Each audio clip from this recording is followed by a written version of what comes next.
¿Cómo les va? Bueno, muchas gracias por acudir a esta entrevista. Entrevista no, es una charla. Que va a dar nuestra querida Ceci Rabosi, que además de ser una excelente profesional, que lo ha demostrado con creces, es una excelente persona que se ha involucrado en cada uno de los procesos de la exposición. La verdad que lo quiero decir públicamente porque ya se lo dije en privado, pero realmente fue para todo el equipo un placer haber trabajado con Ceci. Los voy a dejar con Nicolás Charles, que es nuestro subsecretario de Cultura, quien va a presentar a la curadora.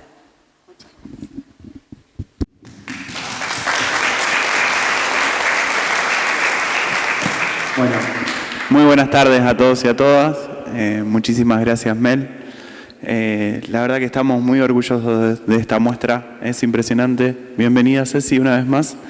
Estaba diciendo que tenemos un fin de semana maratónico porque cada vez que viene Ceci trabaja muchísimo y también sus recorridos ya son muy comentados y la gente hace largas filas para venir a escucharla, así que seguramente este fin de semana, que también es el Día Internacional de los Museos, el cumpleaños de Bernie fue el miércoles, la verdad que hay múltiples motivos para celebrar. Y recién hablaba de Melania, agradecerle a Melania, pero en nombre de ella a todo el equipo del museo, porque pasaron ya 100.000 personas por Bernie, por narrativas urgentes. Bernie Infinito es una muestra que comenta el país y estamos realmente muy orgullosos de eso.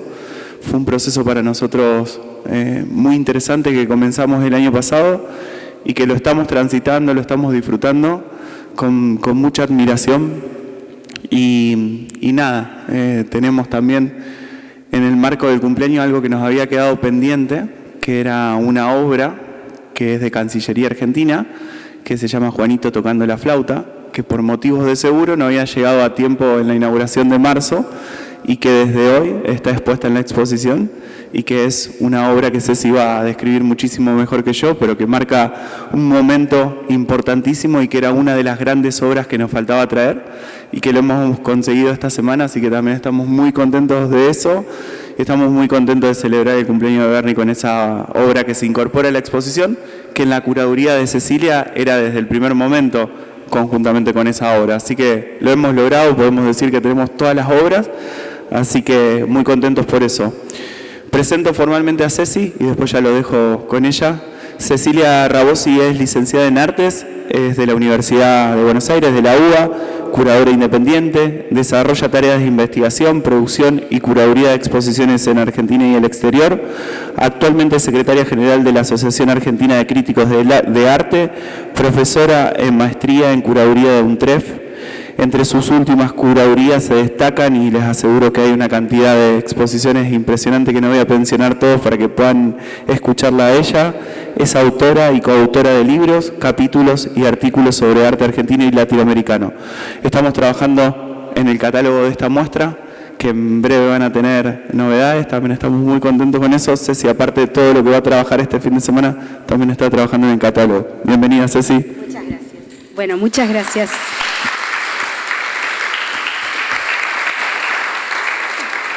Bueno, muchísimas gracias por estar acá.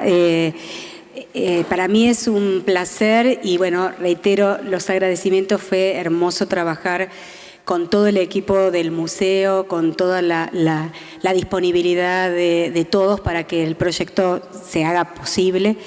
Y yo trabajo con la obra de Bernie hace mucho tiempo y eso posibilita por ahí volver a repensar desde dónde interpelar la obra de Bernie.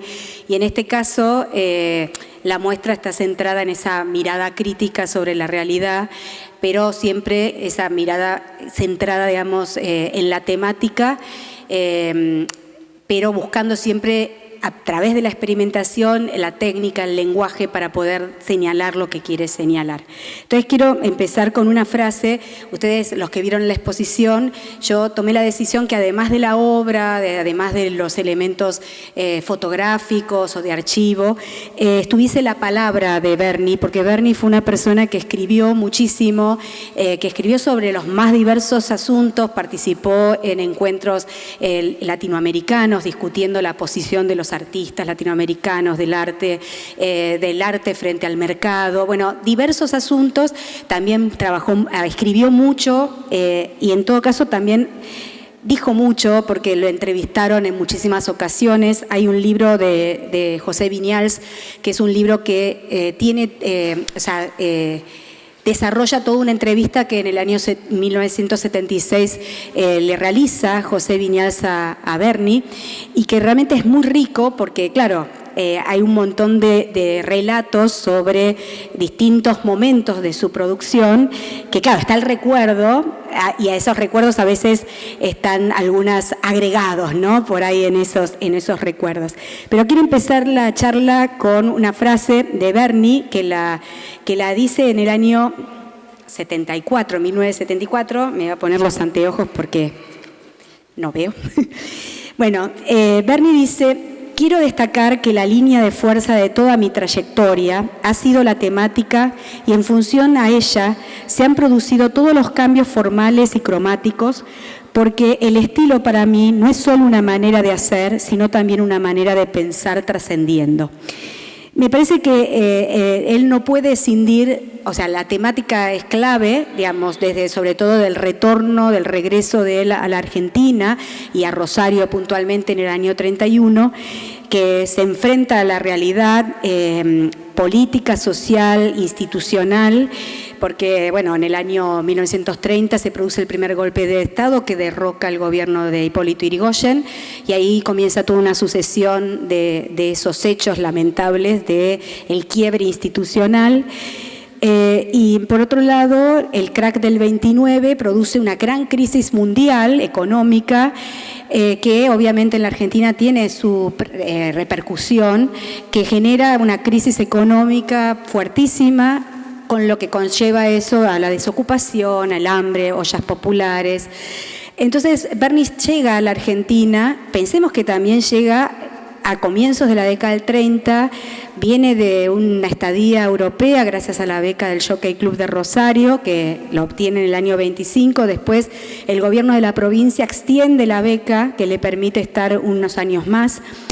Y del año 25 al 31 él está en Europa. Pensemos que es una Europa de entreguerras, o sea que tampoco es un lugar, digamos, o sea, es un lugar devastado por la Primera Guerra Mundial en todos los sentidos. Pero en ese momento él está vinculándose con los sectores intelectuales vinculados al surrealismo, pero al surrealismo que tiene que ver más con las izquierdas, ¿no? Luis Aragón, en donde hay una preocupación por lo social. Pero realmente la llegada a la Argentina, y él se traslada directamente a Rosario, y encontrarse con esa realidad, que hay una de las frases que dice que duele los ojos, ¿no? Y esta cosa de que está obligado el artista a estar con los ojos abiertos, es una realidad que se va a meter, se va a ir introduciendo en su obra surrealista. Él llega con esta producción, muchas de estas obras las realiza en Francia, pero algunas las va a componer, digamos, a realizar aquí en Rosario. Y como ven, son obras que tienen un carácter onírico, así metafísico, en donde hay, o sea, esas escuelas europeas realmente influyen en la obra de Berni. Pero acá en estas obras va a incluir por primera vez el collage. Entonces aparece, digamos, dentro de sus pinturas un elemento extraño, como es el caso de la Torre Eiffel o de la cara, en el caso de Susana y el Viejo, de la cara de Grete Stern en la figura, con lo cual, digamos, se interrumpe la pintura con un elemento extraartístico, en ese caso una fotografía tomada de alguna medio gráfico, ¿no? Como ustedes no sé si llegan a leer, estas obras, si bien muchas de ellas son producidas en Europa, hay algunas que las produce aquí, y ya se nota en algunos títulos, pero también en una obra que acá está reproducida porque no sabemos cuál fue su destino, hasta la década del 60 estaba en la casa de la familia Berni, y luego no sabemos si se regaló, se vendió o se perdió, pero para mí era importante mostrarla porque es una obra que se llama La tranquilidad del barrio aristocrático. Ya el título nos está marcando, digamos, una referencia a una realidad, y si bien voy y vuelvo, ahora les muestro, es esta, que si bien, digamos, tenemos esa arquitectura que por ahí podríamos seguir viendo que hay una atmósfera metafísica, tenemos esos cuerpos de figuras asesinadas en un primer plano, ¿no? Que ya trastoca, y podríamos decir que acá se inserta, digamos, esa realidad política compleja, ¿no? A la que se enfrenta al regreso a la Argentina. Vuelvo un poco para atrás, un momento. Las obras surrealistas él las va a presentar en Buenos Aires, si bien estaba acá radicado. En el 32, en Amigos del Arte, va a presentar estas obras, ¿no? Y es interesante porque hay un silencio total de los medios. Si bien ya había sucedido en el 24 la famosa exposición de Petoruti, que genera un escándalo tremendo, estas obras no son valoradas, y el único que escribe una crítica es José León Pagano, un crítico del diario La Nación, y les leo, porque no sé si se llega a leer. Él dice: ¿qué pensar de ello? Berni se coloca algunas veces fuera de la pintura, haciendo referencia a esta cuestión de que coloca algo extraartístico, entonces ya no podemos hablar de pintura, y otras fuera del arte. En uno y en otro caso exige del contemplador que descifre las charadas expuestas en forma de cuadros. O sea, como ven, es de lapidario, e inclusive comenta que algunas obras fueron retiradas de la galería, y entonces agradece a los personas que dirigen la galería que hayan hecho ese acto. Y obviamente Ginás, un poeta, dice que justamente las obras retiradas de la galería son las que tienen contenido político, como la tranquilidad del barrio aristocrático. Entonces vemos que empieza a introducirse lo político y va a ser una línea plena, digamos, en su producción. Otra cosa que él hace cuando llega a la Argentina y a Rosario, y en ese contexto, esa confrontación con lo real, es decidirse definitivamente por trabajar con esa realidad. Pero como les decía, la temática va a ser un elemento importantísimo en toda la producción y en todos los momentos, pero esa temática está desarrollada o trabajada en cada momento con la técnica o con el medio que le requiere esa obra puntual. Entonces, por ejemplo, en Desocupados va a ser una cosa, en Juanito ya el óleo no le alcanza y necesita incorporar los elementos de desecho y de rezago industrial, y que son los elementos que conforman el ámbito de Juanito. Entonces, no puede escindirse esa situación de el tema, pero también, digamos, que ese tema tiene que trabajarse, experimentar permanente y encontrar el medio. Y estas frases se las leo, que me parecen relevantes. Él va a desarrollar, va a plantear una concepción estética, pero también, digamos, que él va a definir, que es el nuevo realismo. Y ese nuevo realismo surge en el año 33, pero va a publicarlo en la revista Forma de la SAP, de la Sociedad de Artistas Plásticos, en el año 36, órgano de la asociación que él presidió varias veces.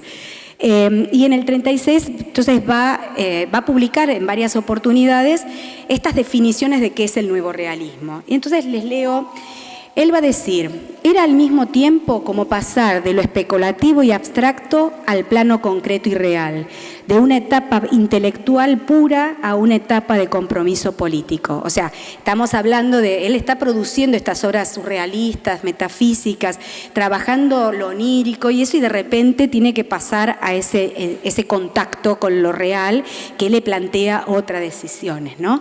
El nuevo realismo es un determinado concepto estético y un profundo y determinado tipo de humanismo. Esta escuela afirma lo humano, pero simultáneamente, para contenerlo, afirma lo representativo realista como único y posible envoltura. Lo humano que más sugestiona a América Latina es este siglo que andamos. En este siglo en que andamos, es el drama de los pueblos hundidos en el colonialaje, en sus cadenas de miseria y de incultura. O sea, él va a definir que este nuevo realismo está asociado a un humanismo, ¿no? Y por último dice, en el nuevo realismo que se perfila en nuestro medio, el tejido de la acción es lo más importante, porque no es solo la imitación de los seres y cosas, es también imitación de sus actividades, sus ideas y desgracias. El nuevo realismo es el espejo sugestivo de la gran realidad espiritual, social, política, económica de nuestro siglo. Hoy en una entrevista nos preguntaban si lo que sé Berni se puede asociar al realismo socialista de la Unión Soviética, y fundamentalmente, o sea, con todo lo descripto por él mismo de lo que concibe como nuevo realismo, es un rotundo no. Porque, digamos, el tema y la realidad, y esa realidad social y política, la ideología está presente, pero los lenguajes pueden ser múltiples. En cambio, en el realismo socialista hay un verismo y un naturalismo que es el único posible. Entonces, creo que eso tiene que quedar bien claro, ¿no? Entonces, bueno, él se inserta en el medio rápidamente, se relaciona con artistas jóvenes, artistas que están produciendo en Rosario. No voy a entrar, pero algo que se funda en el año 34 es la Mutualidad de Estudiantes y Artistas Plásticos aquí en Rosario, y el primer director es Berni. Y es interesante porque si bien Berni es joven, lo consideran, digamos, él dice que muchísimos de estos artistas están comprometidos en lo político, en lo ideológico, experimentando, trabajando, pero claro, por ahí él con la experiencia que venía, con esa beca, también lo empezaron a tratar como maestro, ¿no? Pero él considera que hay que realizar, digamos, fundan entre muchísimos artistas la mutualidad, una escuela-taller en donde hay muchos medios nuevos para experimentar, para formarse, para generar, digamos, un arte por fuera, digamos, por ahí de lo académico o de lo canónico. La utilización de la fotografía va a ser también un elemento que por ahí estos estudiantes son invitados a realizar.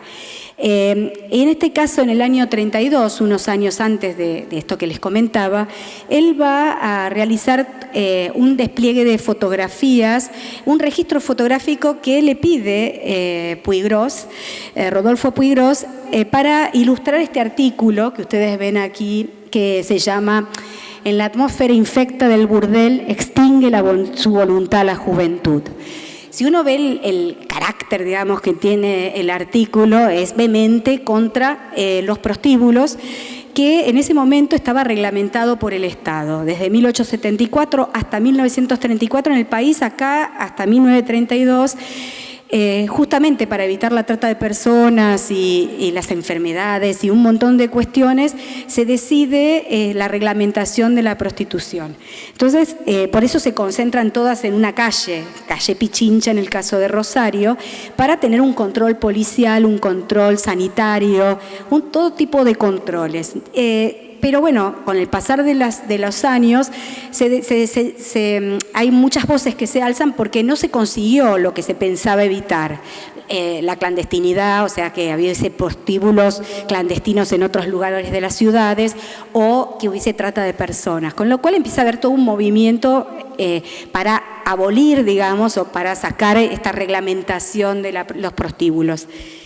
Una frase del texto que publica Puiggrós, que lo hace bajo un seudónimo, Facundo, y le pide a Berni ilustrarlo con esta serie de fotografías.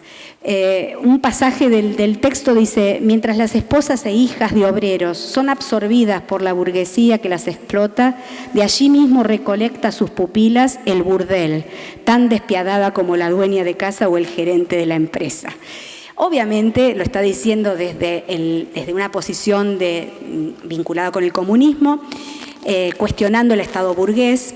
Y claro, está la explotación en las fábricas, en la explotación de ese Estado de todo, y encima explotadas por el Estado en los burdeles, ¿no? Entonces, realmente el artículo es encendido. Y Puiggrós, que era amigo de Berni, sabe que él viene con su cámara Leica y le pide ilustrar ese artículo. Para mí fue importante encontrar, o sea, en casi todos los catálogos desde el 84, que fue la primera exposición que hizo Marta Nani, retrospectiva sobre la obra de Berni en el Museo de Bellas Artes, se reproducen 2 o 3 fotos, y esas fueron las que siempre se reprodujeron. Trabajando con el archivo, yo veo unos pequeños contactos, muy pequeños, pero que habían como unas 20 fotografías. Siempre pensé en poder trabajarlas y acceder a ese material, y finalmente pude hacer una muestra previa a esta exposición de estudio, que pudimos hacer una restauración digital de esas fotografías. ¿Por qué? Porque Berni había encontrado los negativos alrededor del año 79, 1980, y los negativos se pierden, pero él hace una copia papel, unas copias grandes, con las que va a trabajar estos dibujos. Y acá voy a también detenerme con el tema del método de trabajo, pero él, por suerte, quedaron esas fotografías papel, porque, como les decía, los negativos se perdieron, y esas fotos papel, claro, estaban en la mesa de trabajo de Berni, con lo cual estaban dobladas, estaban manchadas, habían cosas perdidas, ¿no? Partes de las fotografías perdidas, y para un proyecto pude hacer una restauración digital de ese material, y es el material que exhibimos en la exposición. Entonces, para revelar también el método de trabajo, Berni trabajó, o sea, la cámara Leica fue la primera cámara que surge que permite a cualquier persona ser instantáneas, o sea, salir del estudio del fotógrafo, que era como se hacían, o de tener el trípode y tener un fotógrafo que hacía la fotografía. Esa cámara lo que permite es realmente una independencia, por eso, digamos, Berni recorre los suburbios de Rosario y saca fotografías de los desocupados, de los que manifiestan, o, por ejemplo, en este caso, hace este registro para ilustrar el artículo. La particularidad, como ven estas fotografías, como era para ilustrar un artículo que estaba en contra de las casas de tolerancia, la cámara se colocaba por debajo de la mesa o se colocaba un sombrero para tapar la cámara.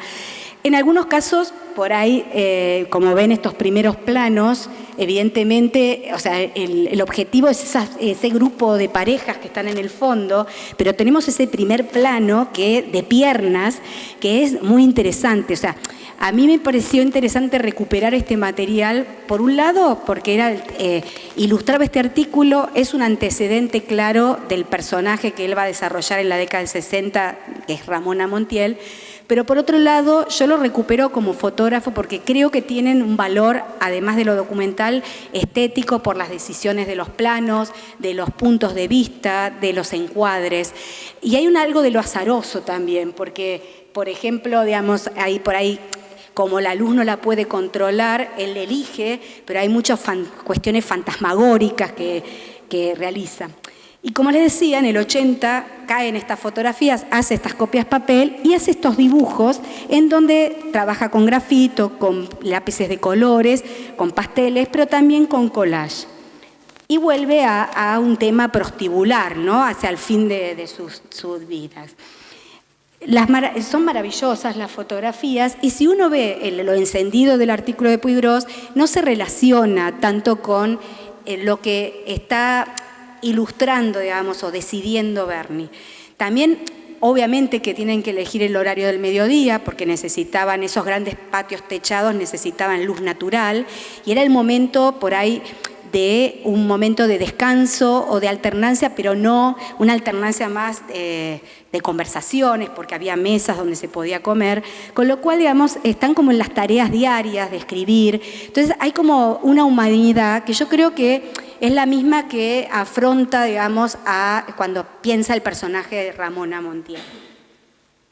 Bueno, estos son otros dibujos que no están en la exposición, pero ven que toma por ahí un elemento de una fotografía, otro de otra, y compone esa imagen. Bueno, acá esa es una imagen de la cámara Leica. Esta imagen de Berni es posterior, pero siempre la fotografía fue un elemento presente, tomada por él o tomada de diarios y revistas que él recortaba. En el archivo hay muchos dibujos que uno encontraba con un alfiler enganchados al dibujo y de golpe encontrabas un elemento de una fotografía y otro que componía una imagen, otra. Pero era interesante ver, digamos, todos esos desarrollos. Y acá él dice, recordando en el 79 estas fotografías de la ilustración de este artículo, dice: resulta que yo me había comprado una máquina fotográfica bastante buena que sacaba fotografías 6x4 y a mí siempre me ha interesado mucho la documentación fotográfica y la he empleado en toda mi obra, sea hecha directamente por mí, sea sacada de diarios y revistas. En casi toda mi trayectoria he usado, mezclándolo o no, el dibujo directo y la fotografía. Acá él revela, digamos, ese método, que no es, o sea, muchos artistas cuando tuvieron esta posibilidad de la fotografía usaron ese recurso. Es un recurso más, ¿no? Pero yo les traigo acá. Bueno, antes de entrar a las obras, a Desocupados y a Manifestación, traigo algo que fue importante también en este desarrollo de Berni, que es el encuentro con Siqueiros. Evidentemente el muralismo mexicano fue importante para muchísimos artistas y Siqueiros en el año 33 viene a Buenos Aires a dar una serie de conferencias y se arma el equipo poligráfico que hace el ejercicio plástico, que están Castanino, Spilimbergo, Berni, Lázaro, junto con Siqueiros. Claro, él él viene a dar esas conferencias, plantea que el arte de masas es el arte mural, y que el resto, digamos, por ahí no tiene tanta valía. Pero, digamos, lo interesante es toda la experimentación, la incorporación de la fotografía, de lo cinematográfico para mostrar distintos puntos, la experimentación con materiales industriales, con equipamientos, entonces mecánicos. Entonces hay como toda una experimentación muy rica, pero en realidad el muro que logra este equipo es la Quinta Botánica, un lugar que es un sótano hermoso, maravillosas. Estas fotografías son de Anne-Marie Heinrich y que trabajan toda una cosa maravillosa, digamos.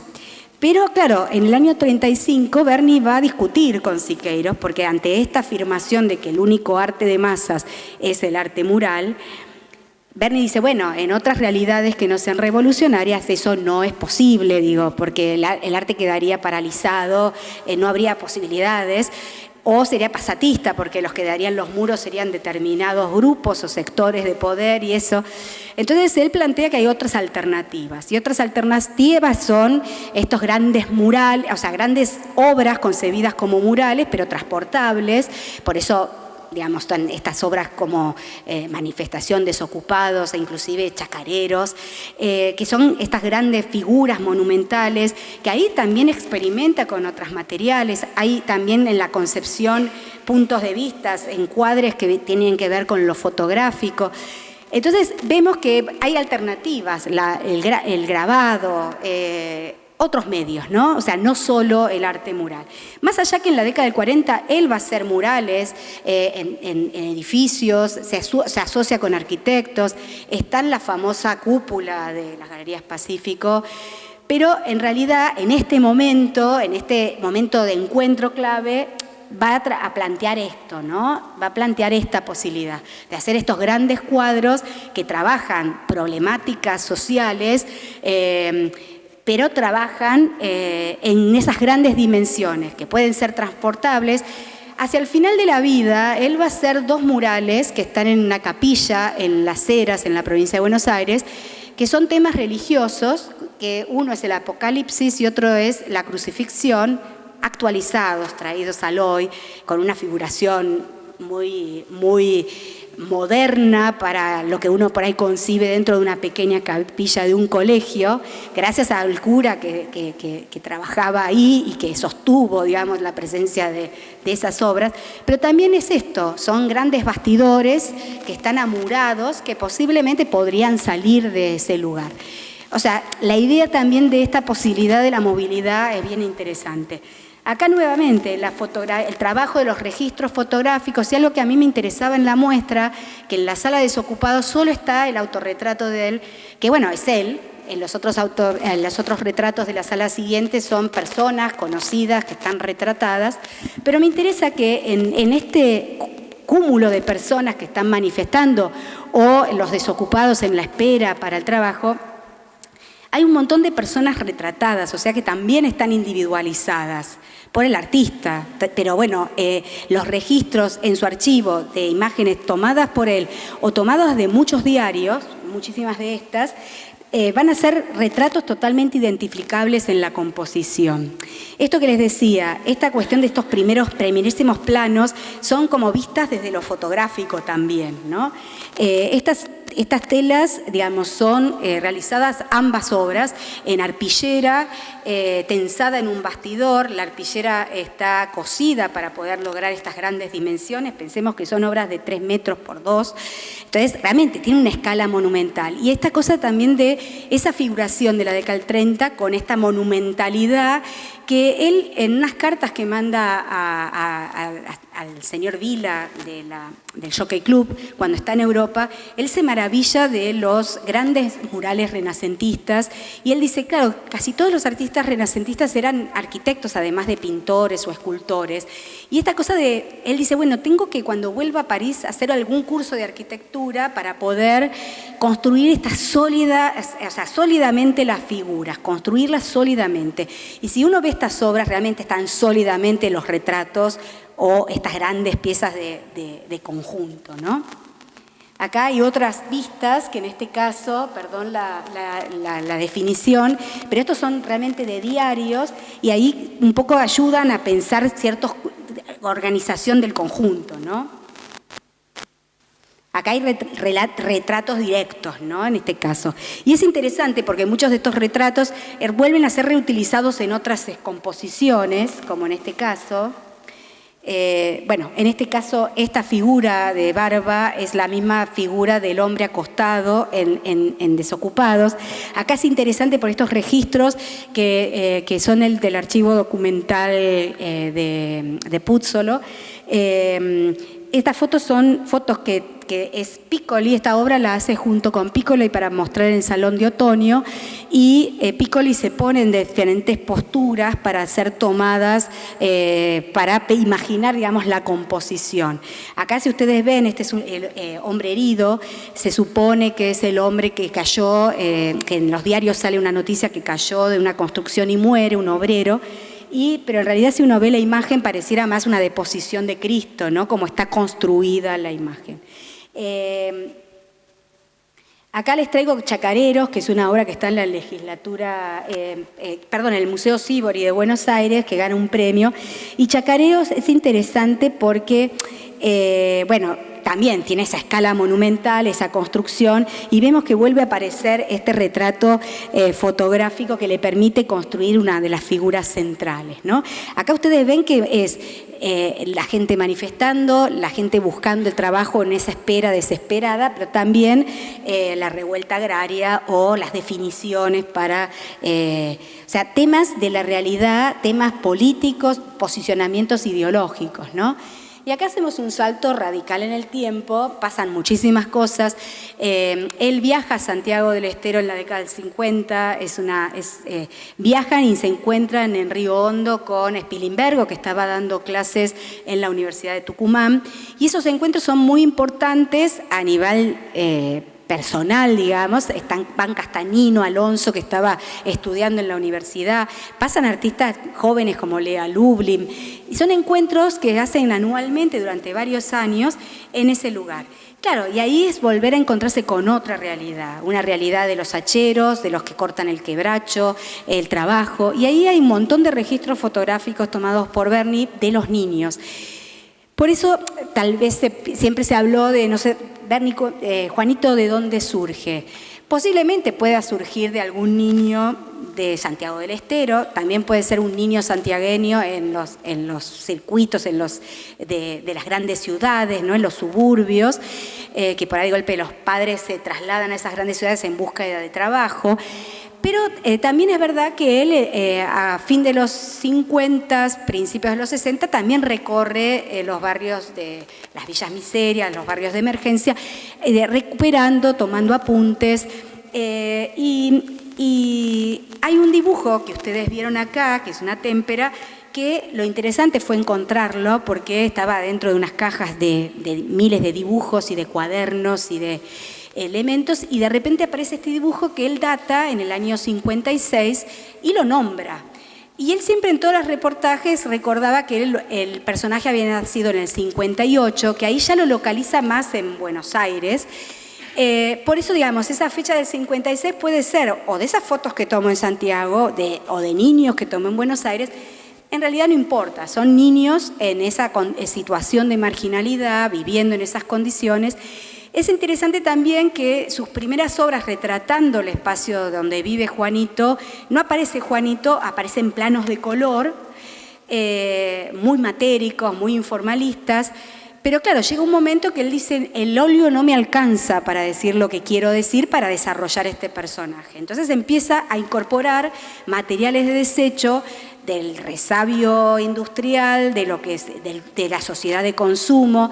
Por eso uno puede pensar que estas obras, Juanito, Ramona, son personajes, digamos, si bien hay muchos elementos que podríamos asociar con el pop, hay mucha publicidad, hay muchos elementos que vienen de esa sociedad de consumo, pero es esa mirada como contraria al espectáculo de la sociedad de consumo que sería el pop americano, ¿no? De esa valoración de toda esa sociedad, más allá que hay.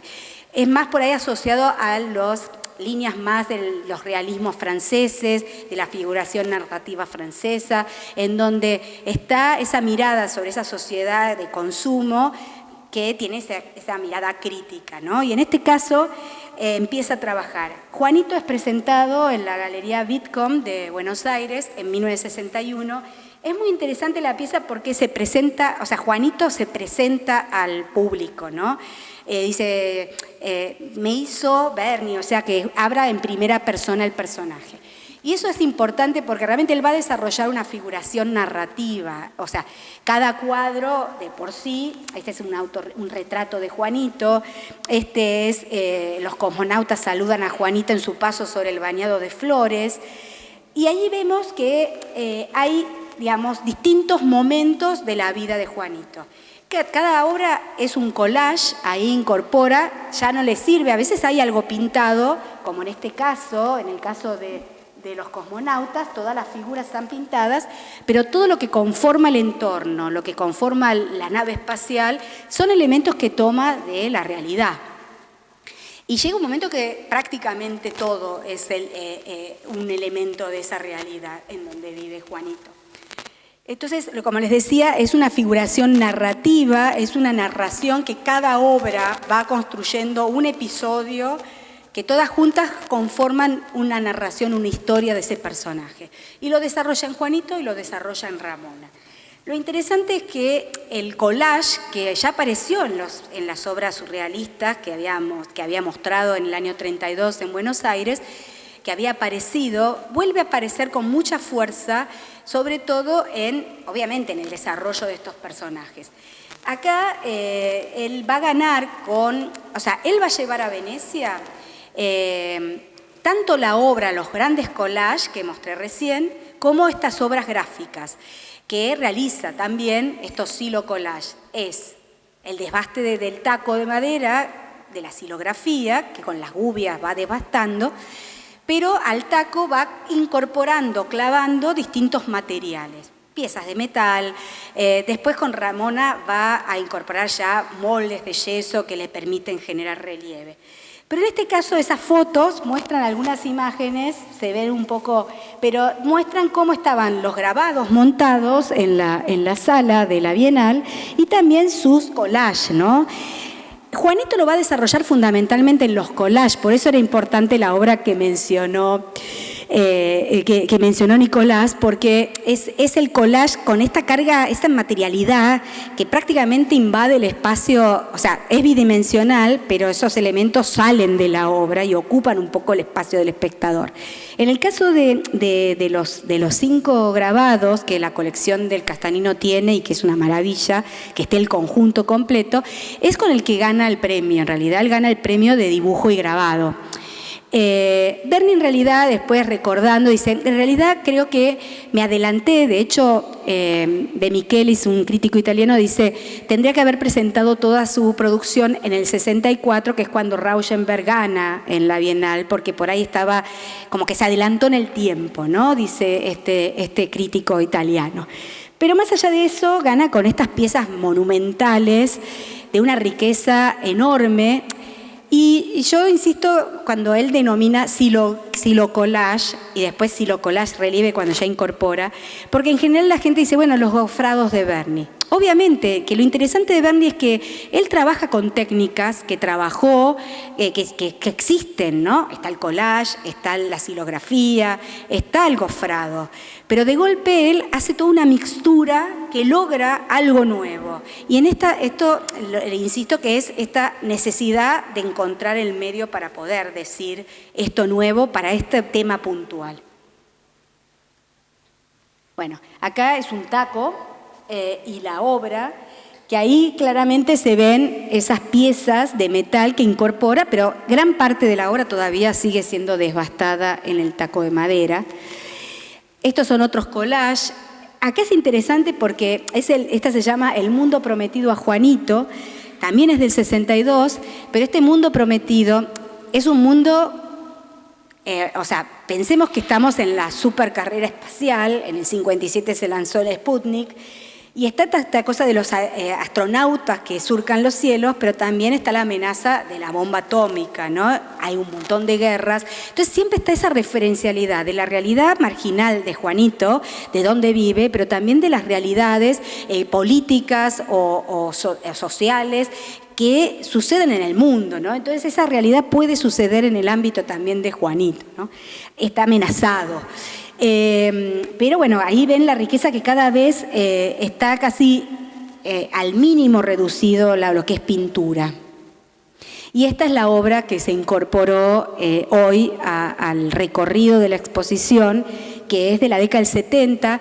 Como ven, una cosa es el Juanito de los 60, que es lo que mostré recién, y ya en los 70 hay otra figuración, hay otro trabajo, pero es interesante, digamos, esos cielos están totalmente pintados, pero bueno, toda la construcción matérica, hay un relieve de la figura.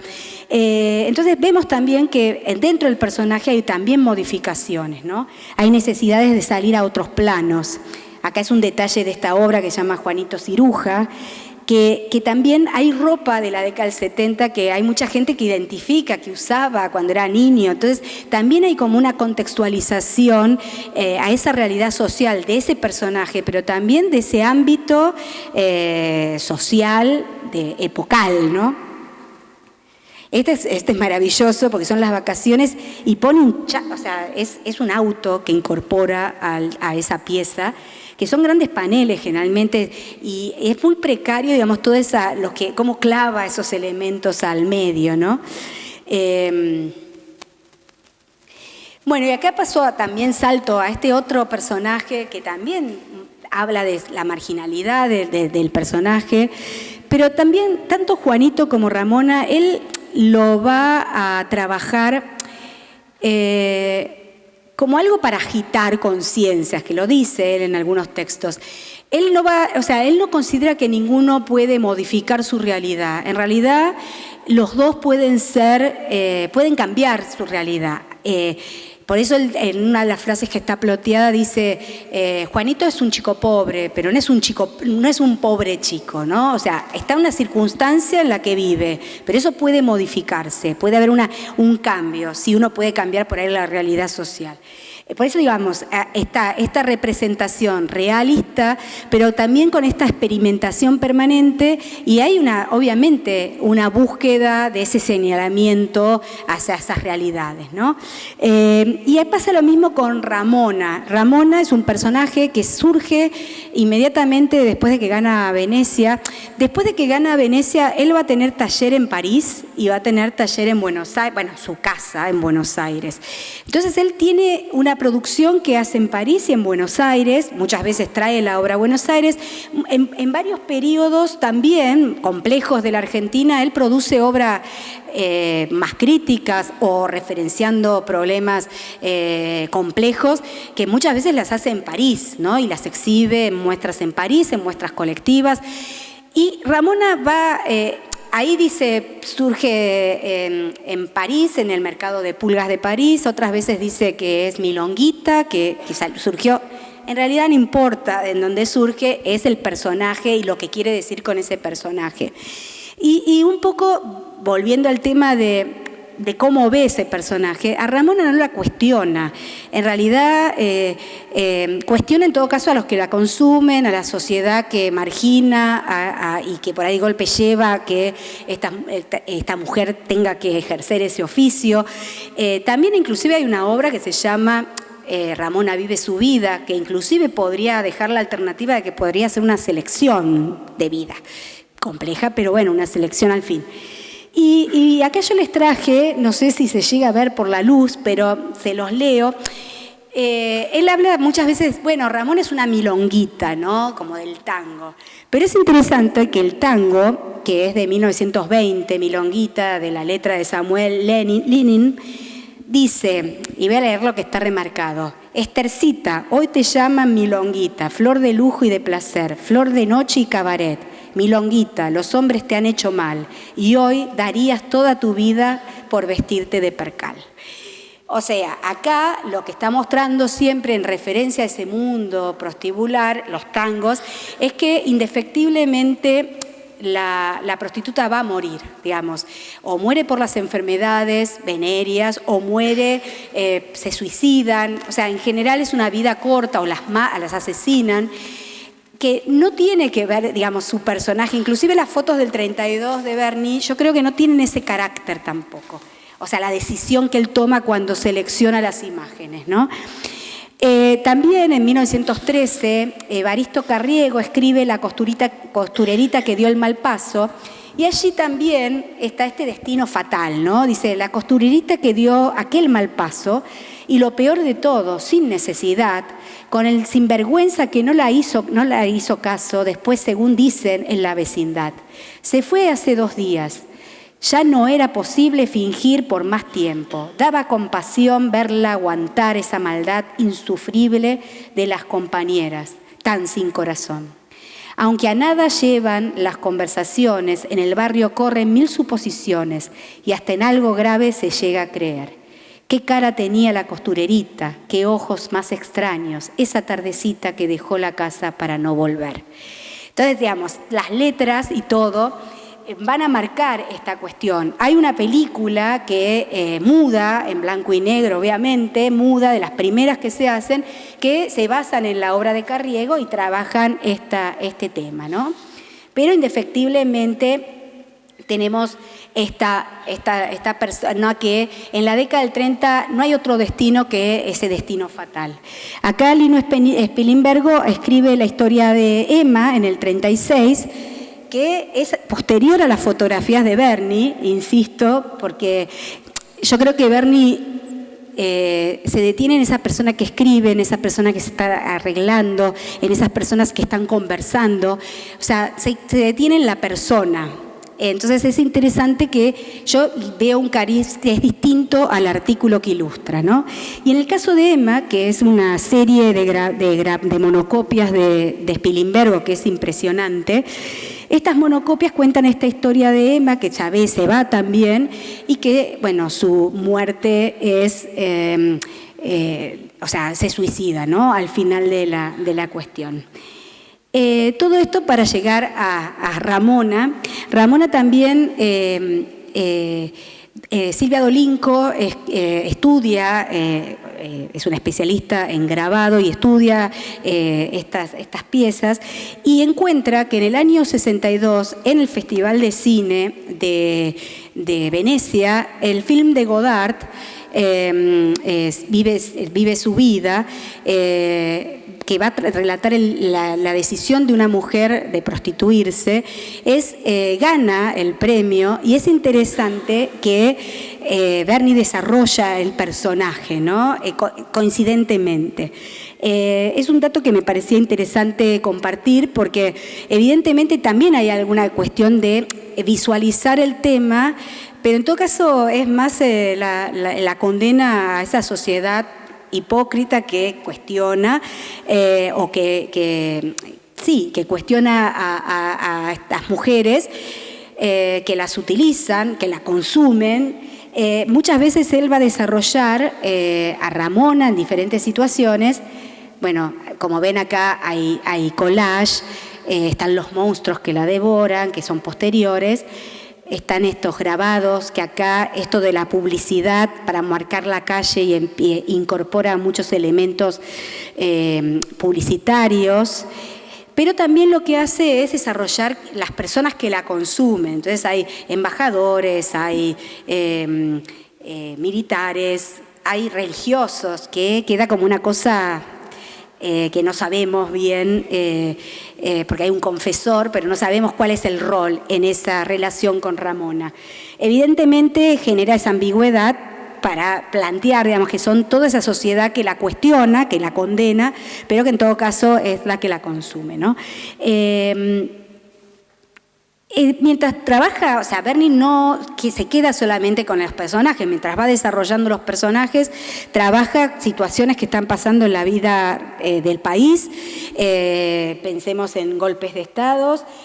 Aquí esta obra se llama Ley Marcial, que también genera como estas figuras que por ahí o toman el poder, referenciando distintos golpes de estados, en donde en general como están caracterizados en algunos casos bastante monstruosamente, pero también por otro lado en el año 65 él va a ser, después que gana Venecia, y yo creo que porque gana Venecia, Romero Brest lo invita a hacer una retrospectiva en el Di Tella. Y lo interesante que él, previo al Di Tella, ya interactúa con un montón de artistas jóvenes, Pusovio, Esquirru, Marta Minujín, con distintos artistas que están en el Di Tella. Por ejemplo, en una muestra llamó La Muerte, en donde él participa con estos jóvenes artistas.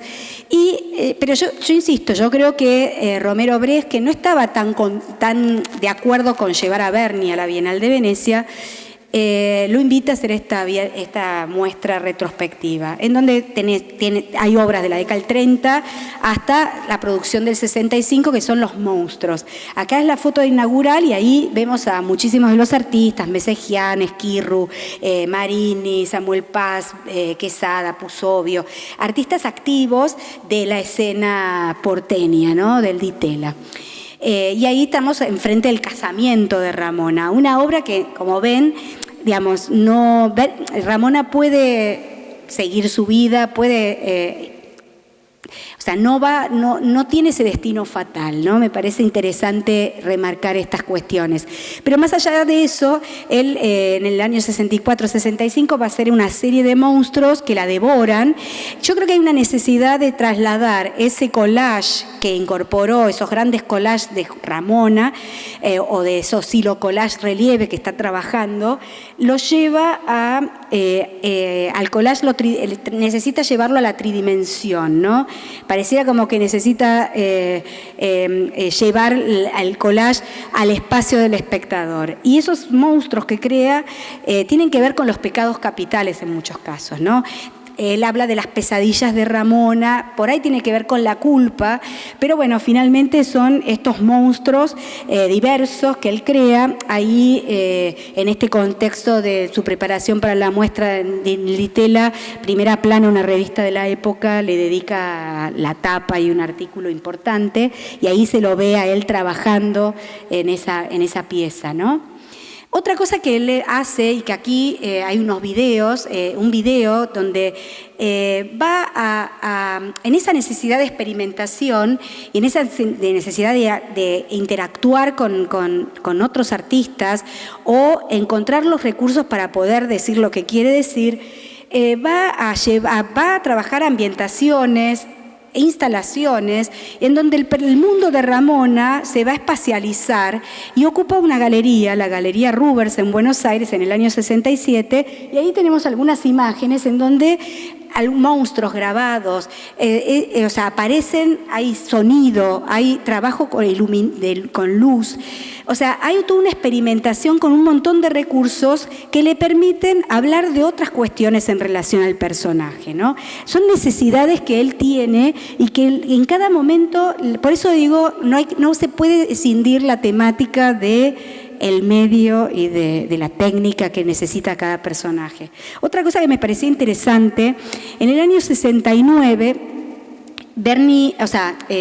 Glusberg, ya está formado el CAIC, que este es el Centro de Arte y Comunicación, y hace una exposición que se llamó Arte y Cibernética, que vienen unos artistas japoneses a experimentar en Buenos Aires, a mostrar su obra con computadoras.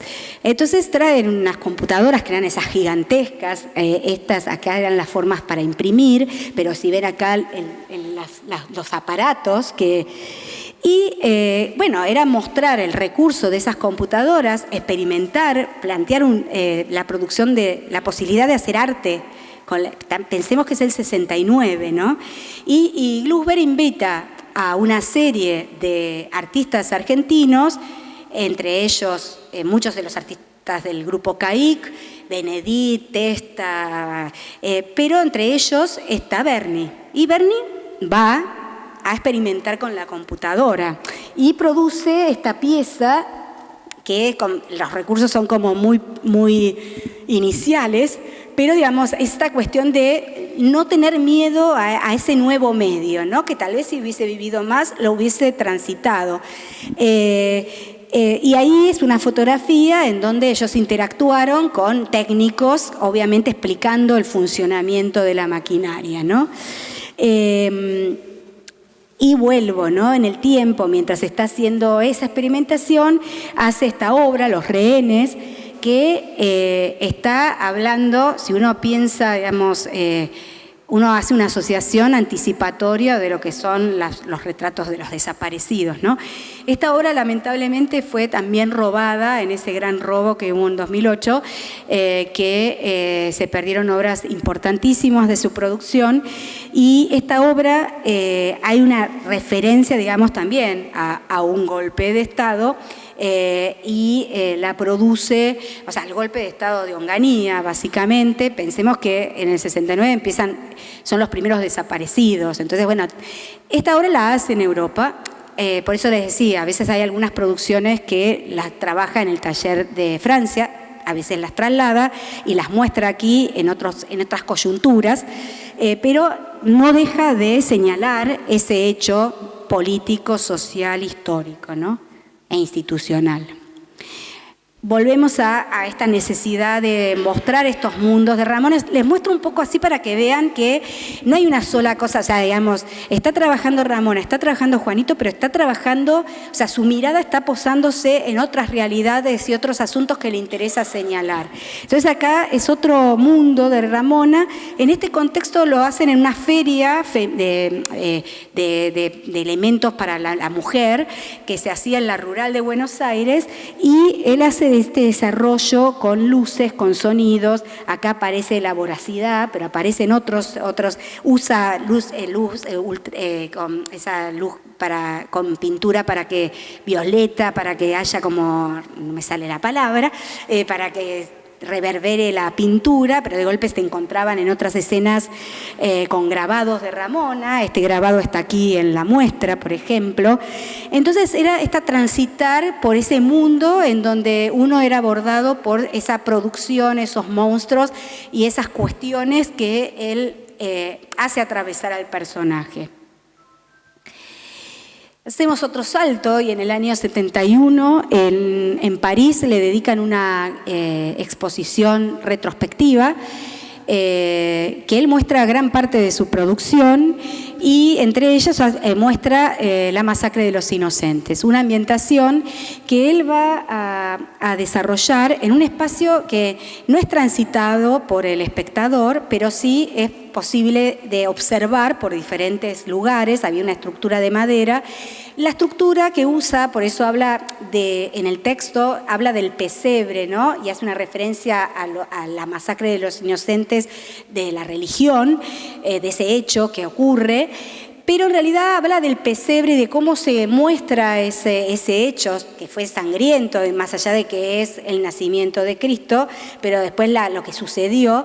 Pero esta cuestión del pesebre le permite construir una estructura que uno puede observar hechos. Y esos hechos que muestra son las masacres de esa sociedad civil que queda son los que mueren en las guerras, en las represiones.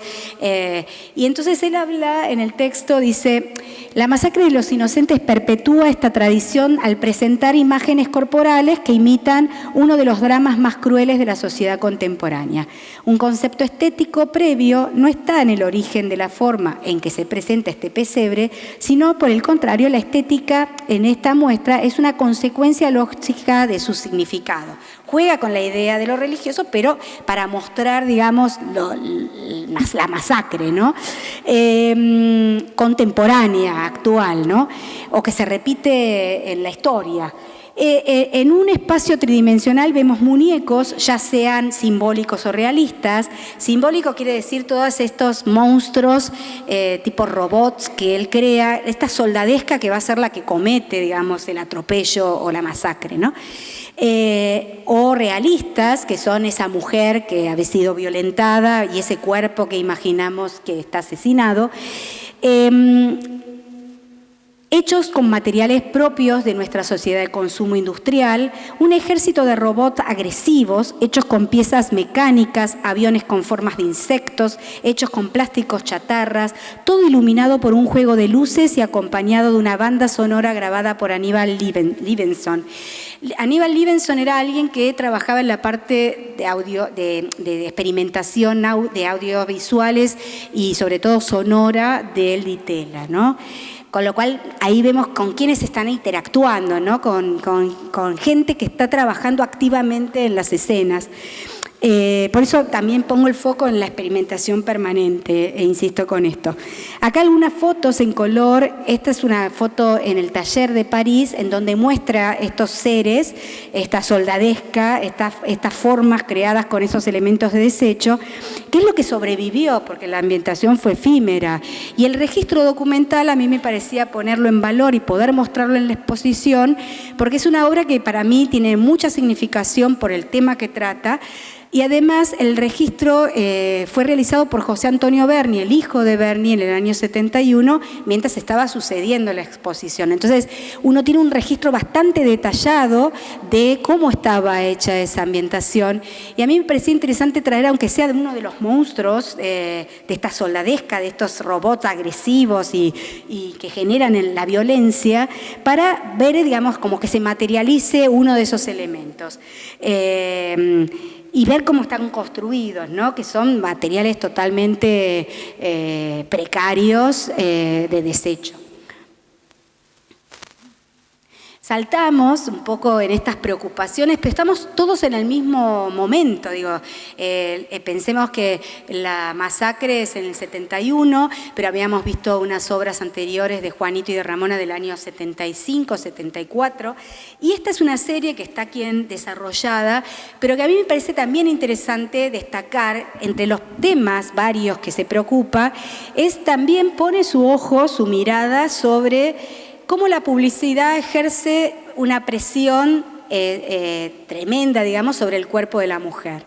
Cómo la publicidad vende también estos espejitos de colores que frente a las determinadas aparatologías o con esa aparatología uno se puede ver hegemónica como las modelos que están representadas en esas. O sea, no son mujeres reales, sí son, porque son mujeres que existen, pero todas las publicidades están enfocadas en ese modelo aspiracional, si se quiere, que está siendo sometida a la aparatología europea que llega a este local, a este Instituto de Belleza de Buenos Aires, que yo, viendo también el método de trabajo de Bernie, que usa fotografías propias o tomadas de medio, cuando yo trabajé por primera vez en las primeras muestras que hice con esta obra, yo dije, bueno, en algún momento voy a revisar las revistas femeninas, Claudia, Vosotras, Para Ti, todas las revistas de la época, porque seguramente él tomó como fuente alguna publicidad. Y efectivamente encontré 6 anuncios publicitarios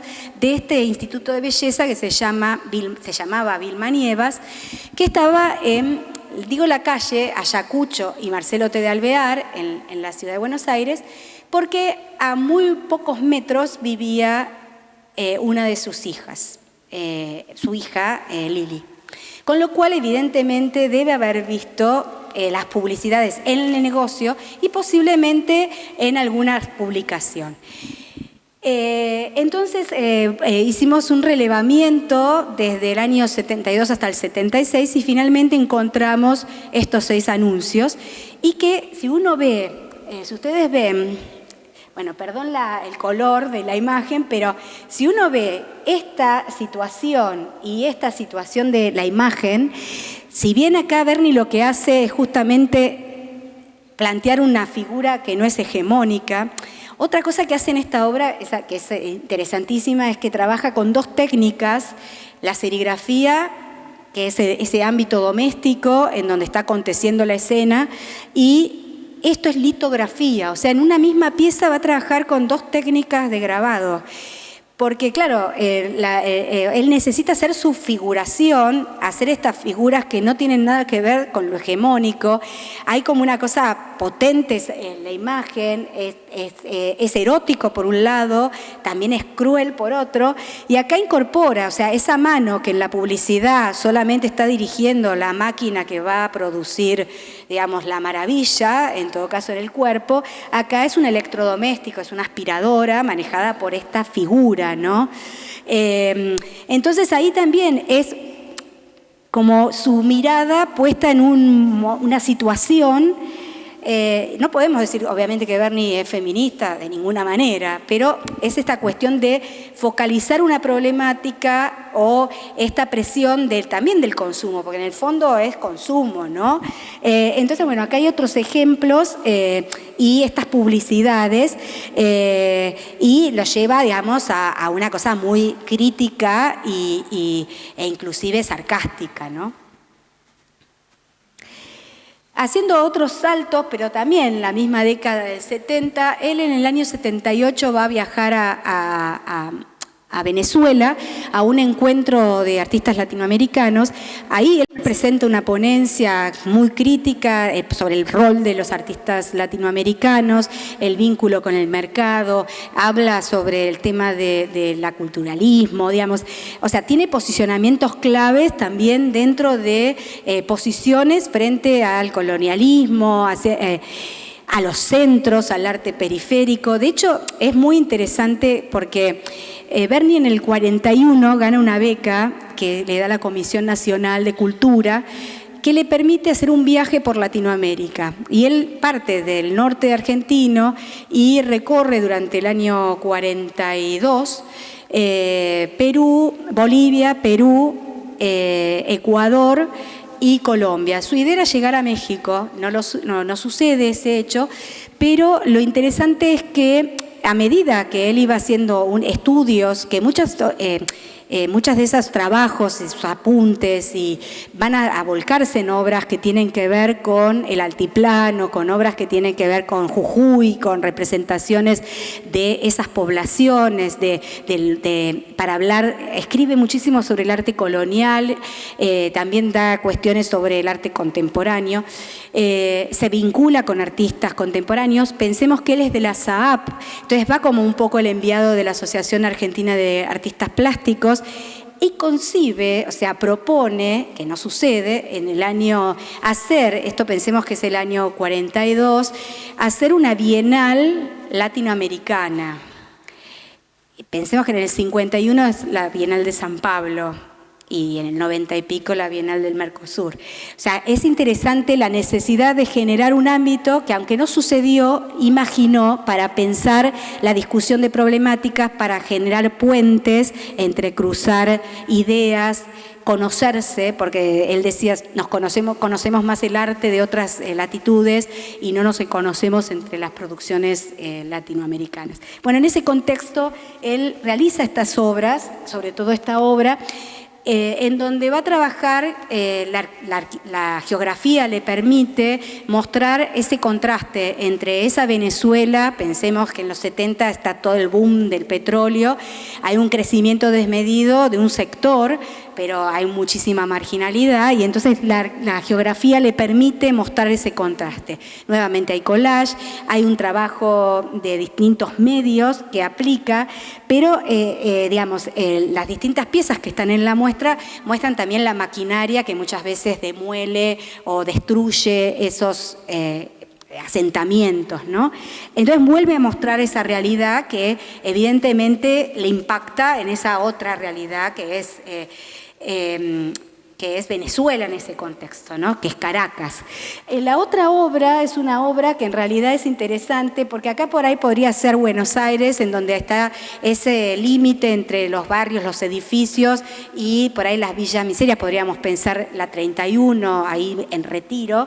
Y es interesante también cómo entra por ahí en el collage una película del momento que hace una referencialidad epocal, ¿no?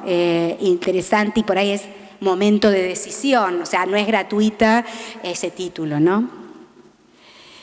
Bueno, otras obras que hace en ese periodo es esta pintura que se llama Los Indiferentes, que él, claro, pensemos que por ahí de golpe en el 75 hay una radicalización en el mundo, en la Argentina, de jóvenes radicalizados a nivel político, ideológico, pero también él destaca la importancia de que existan personas que también puedan vivir de la música, un poco el tema de los hippies, ¿no? Él va a trabajar también, pero en el fondo cuando lo titula llama Los Indiferentes, ¿no? También hay como ahí una cosa punzante, ¿no? ¿Qué? Esta obra está aquí, y esta lamentablemente es otra de las obras robadas, pero me parece importante porque se llama La Mayoría Silenciosa, y también acá hay una serie o sea, en la parte superior hay pintura y collage bidimensional, pero en la parte inferior el collage era totalmente matérico. Si después, cuando vean las fotografías de la masacre de los inocentes y ven la obra, la cabeza del hombre del muerto que está tirado en el piso, él recupera esa cabeza y la incorpora en esta pieza, así como hace una obra en donde recupera esa mujer y trabaja una escena muy violenta de lo que es la tortura, ¿no? Entonces, como también por ahí una obra que fue efímera, como esos elementos que quedan de esa instalación los reutiliza y imagina otra obra. Y esto acá les traigo el catálogo. Él hace una serie o sea, él viaja a Nueva York en el año 55, invitado por la Galería Bonino.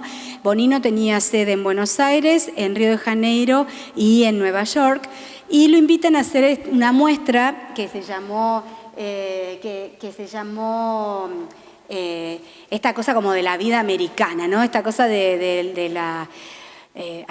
no me sale el título, ahora me va a venir, pero bueno, les mostraba el catálogo de la exposición y en donde él va a mostrar, o sea, obviamente no va a usar el inglés, pero como que contextualiza por ahí de golpe esos lugares de venta o esos lugares de, no sé, por ejemplo, en el caso del restaurante o de la boda, que evidentemente hay diferencias sociales. Entonces, todo lo que está por fuera del sistema o que no responde a determinada sociedad, esta sociedad, estas obras las hace en Norteamérica, entonces visualiza esta sociedad americana consumista, individualista, pero también podría aplicarse a otras sociedades, porque en realidad él lo que hace es le otorga, acá trabaja con acrílico, que no es un material que usa, pero experimenta, entonces hay una explosión de color, pero todo lo que está por fuera del sistema está en escala de grises.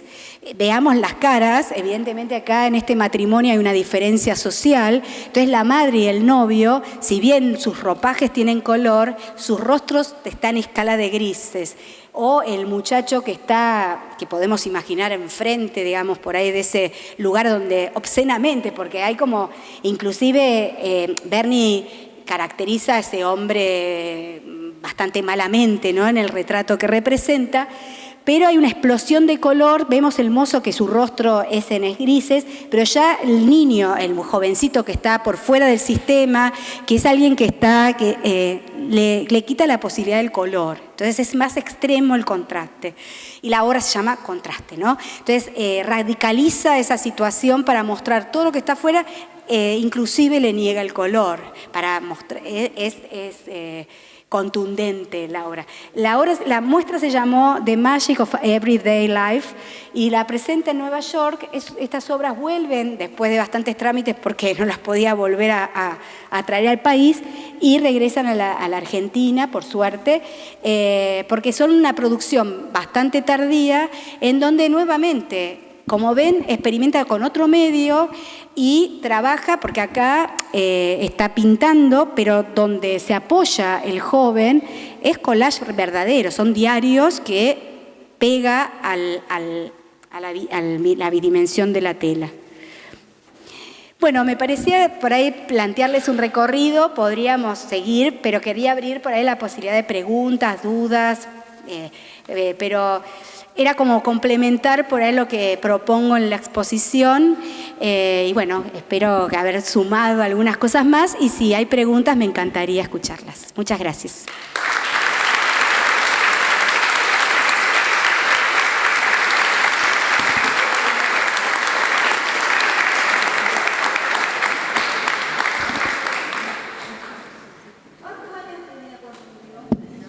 Y era dentro de todo para los estándares actuales, era joven, pues nació en el 5 y murió en el 81, 78 más o menos. Sí. ¿Y sobre su muerte el tema del tratamiento es cierto o no? En realidad siempre se dijo que había una mala praxis, que se lastimó con un hueso de...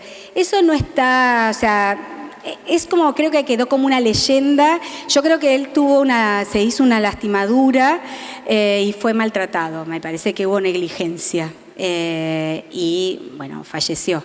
Era una persona totalmente activa. Pensemos que está haciendo esos dibujos, tomando las fotografías de los prostíbulos, pensando, digamos, esas obras. Está planteando todas unas obras de carácter religioso, en donde están los Cristos en el garage, en donde hace esta cosa de traer esos temas religiosos, como la crucifixión, al ámbito cotidiano. Entonces, de repente, la crucifixión de Cristo está en el ámbito cotidiano, ¿no? Es como también en esta idea humanista traer por ahí de golpe eso.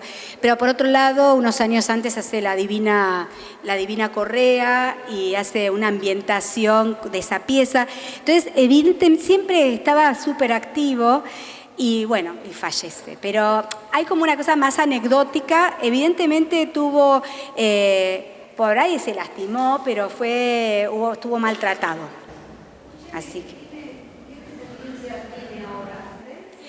Bueno, él tuvo 2 hijos, Lili Berni, que es la hija de la primera esposa, que nació en París en el año 30, y con Paul Cazenave, era una escultora francesa, que en realidad es el que lo introduce a esos vínculos con el surrealismo y sobre todo con el surrealismo político. Es un personaje interesantísimo para poder estudiar. Relega su carrera y bueno, viene con él aquí a Rosario, se instala aquí en Rosario con Lili, que era muy pequeñita, y después él se casa en la década del 50 y nace su hijo José Antonio. Bueno, son los 2 hijos que tienen. José Antonio vive, posiblemente no sé si está aquí, o estará por llegar, así que va a venir a ver la muestra y eso.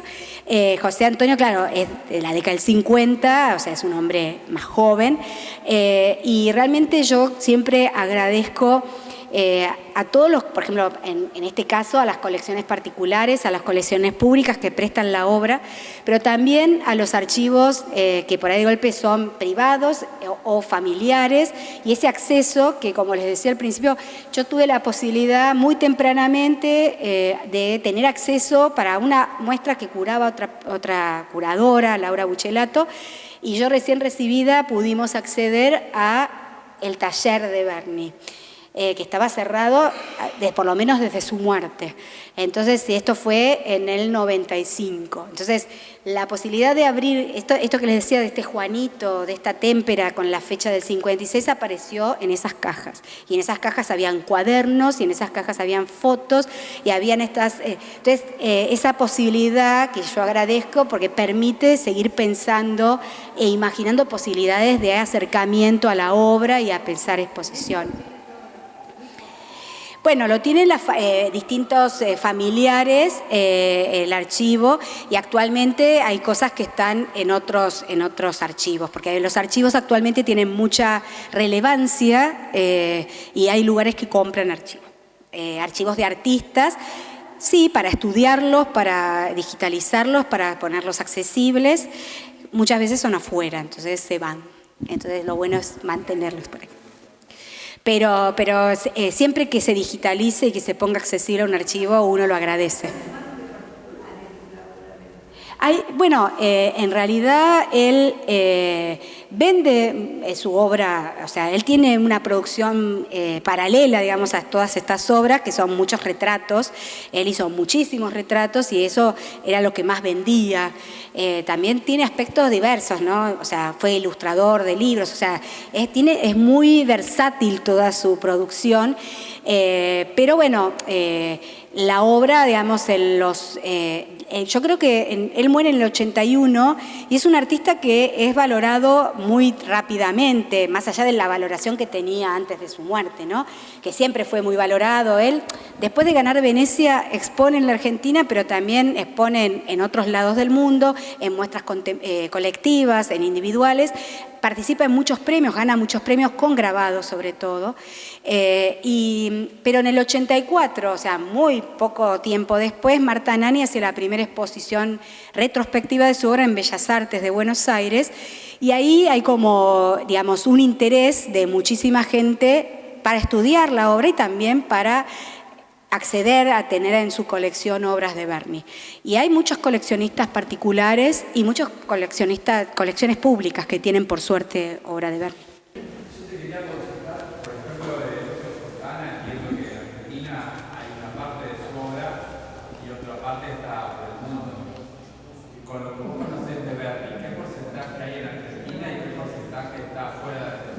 Mira, no sé decirte un porcentaje, la cosa que como él trabajó, tenía el taller en París, hay varias colecciones que, por ejemplo, en Bélgica hay obra, en Francia hay en colecciones semipúblicas que por ahí golpe se pueden visitar. Hay ahora, después si quieren les paso los datos exactos donde puede haber.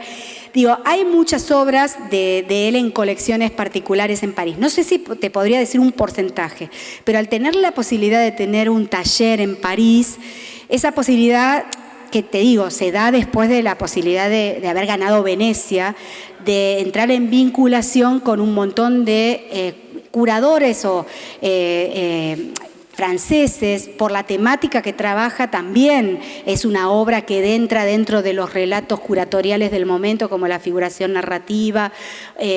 Hay una serie de curadores que hacen muchas muestras en Francia, pero que también algunas que llevan a otros lugares de Latinoamérica, y él está dentro de esa mirada crítica sobre la realidad, los nuevos realismos franceses, Restany, bueno, hay un montón. Hay obra, hay un porcentaje, yo creo que el mayor porcentaje está en la Argentina, pero hay varias colecciones y hay en Italia también hay bastante obra y en España también hay obra. Pero no te podría decir un porcentaje. Con relación a Fontana, lo que pasó es que hay producción en Argentina, pero gran parte de su producción está en Italia, y después de su muerte hubo mucha falsificación, lo que hizo que rápidamente, o sea, no pasó mucho tiempo, porque en realidad la realización de catálogos razonados en relación a los artistas son importantes, los catálogos razonados justamente para los que estudiamos es una fuente maravillosa de tener todo ese registro de las obras existentes. El catálogo razonado generalmente lleva muchos años porque se ponen en la época de los diarios edictos, ahora se usan las redes sociales para ver si en otros países existen obras del artista. El problema a veces es que los coleccionistas no quieren por ahí manifestar públicamente que la obra está, pero cada vez eso es más factible. Pero, por ejemplo, acá en la Argentina creo que el único artista es Fontana, que la hizo la Fundación Fontana de Italia, y es argentino, más allá que los italianos lo consideren italiano. Por eso, es rosarino, digamos, pero digo, a ellos no en muchas biografías no lo consideran italiano, que está bien, vivió mucha parte de su vida allá y produjo mucho allá, pero bueno, esa cuestión que está bueno marcar. Pero creo que el único artista argentino que tiene catálogo razonado es Jules Solar. Y el catálogo permite verificar que el tema de que la obra no es falsa. Por otro lado es ver qué obra es falsa y en todo caso identificarla y sacarla de circulación. Pero en el caso de Fontana, rápidamente la Fundación hizo el catálogo razonado por ese motivo, porque se falsificó muchísimo. En realidad el catálogo del museo, una vez que muere Jules, Micaela Cadenas, la viuda, empieza a trabajar pensando en la realización del museo, que era una idea que tenía Jules, y eligió el cuerpo de obras que iba a hacer para ese museo, si había esa posibilidad, y la que hizo un trabajo de investigación y llevó adelante la dirección del catálogo fue Patricia Artundo, con todo un equipo, y realmente el catálogo razonados son importantes para trabajar. Ese catálogo todavía no está accesible virtualmente, pero está la publicación en el museo, que es posible, digamos, de comprar o adquirir, pero creo que tienen un proyecto de mecenazgo que va a permitir en un futuro tener eso todo accesible virtualmente. Sí. Espera, ella y después... No sé si lo dijiste, pero digo, esos archivos que se fueron al exterior, la información está acá. No, en el caso de Berni, pues son poquitas cosas. Sí, en el caso de Berni pocas cosas, son otros archivos que hacía referencia yo.